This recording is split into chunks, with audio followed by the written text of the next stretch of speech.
السلام علیکم.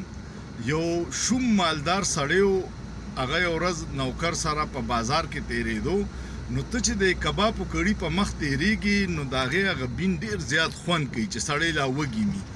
دې چې کله تېر شو نو ډېر اوږده ساه د نوکر راښکوده. د نیک چې ورته خیال شو وی ولې وي یاره جي ډېر زیات خوند یې وکړو. هغه ورته وی راځه. چې واپس شو نو د نوکر دا سوچ وکړو چې نیک جوړ چېرته دا کار خو نه دی کړی، خو نن راباندې دا کباب خوري. واپس چې کړي لی راوستو وی زه اوږدې اوږدې ساګانې راکاږه او بیا یې روان کړو بغیر کباب خوړلو. دا خبره مې دې پورې وکړه چې پرون بل ورځ چې کوم بجټ پیش شو هغه 18,667 ارب روپو او په هغې کې د 25 کروړو عوامو دپاره د صحت بجټ 17 ارب روپیو.